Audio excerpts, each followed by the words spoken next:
शरीर को अपना स्वरूप न मान करके और धर्म की प्राप्ति के लिए उपाय करते हैं तो भी पुण्य आचरण होने लगते हैं।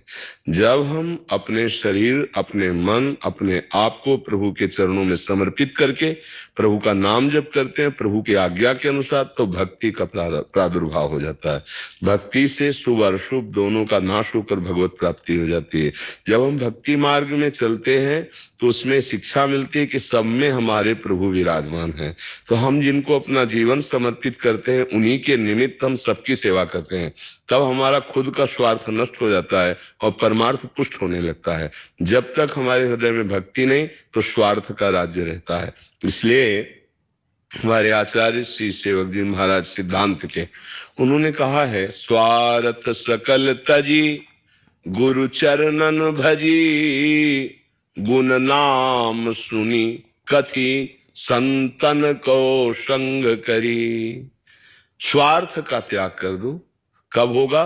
बोले गुरुदेव का आश्रय ले लो, किसी महापुरुष को गुरु के रूप में वरण कर लो, उनके मुख से भगवत चर्चा सुनो और जो वो पाठ बताएं उसका कथन करो, जो वो उपासना बताएं वैसी उपासना करो। स्वार्थ सकल तजी गुरु चरणन भजी, गुण नाम सुनि कथि संतन को संग करी। काल ब्याल मुख पर्यो कफ पित्त बात भर्यो, भ्रम्यो कत अनन्य कहे कि जिय लाज धरी। जो तुम देहाभिमान कर रहे हो इसमें कुछ नहीं है। एक कफ पित्त बात तीन से बना हुआ ये शरीर है, ये किसी भी क्षण नष्ट हो जाएगा। इसलिए इसका लाभ ले लो कि प्रभु के अनन्य हो जाओ। उनका नाम जप करो, उनकी लीला गायन करो, लीला श्रवण करो और उनकी आज्ञा के अनुसार कर्तव्य करो। जब हम आज्ञा के अनुसार कर्तव्य कर्म करते हैं तो योग बन जाता है, और जो वासना के अनुसार कर्म करते हैं तो केवल कर्म रहता है, और वासना जनित कर्म जो है वो पाप ही कराता है। उपासना जनित कर्म योग कराता है, सबको सुख प्रदान करता है। तो अभी हमारी चित्तवृत्ति वासना में है, इसलिए खुद की बात आगे रख देते हैं। उपासना हो जाएगी तो भगवान की बात आगे हो जाएगी, और जहां भगवान की बात, भगवान ने ऐसा कहा है, ऐसा कहा है, तहाँ फिर आप जीवन मुक्त होने लगेंगे। भगवान की आज्ञा का पालन करने वाला सदैव चिंता, शोक, भय, दुख से मुक्त रहता है।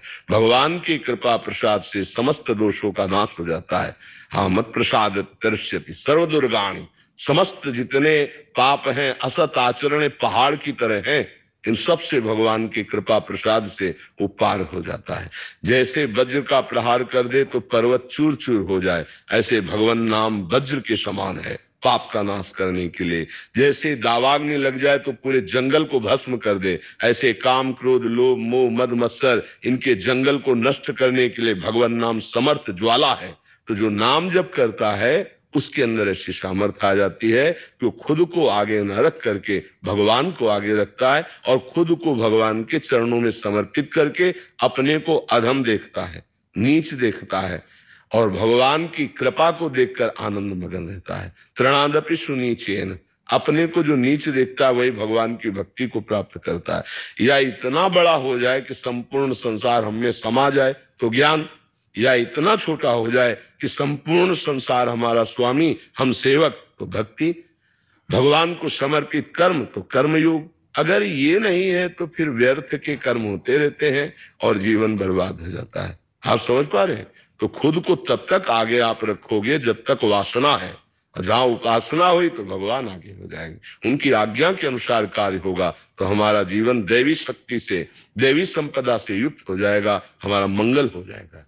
मयंक त्रिपाठी जी,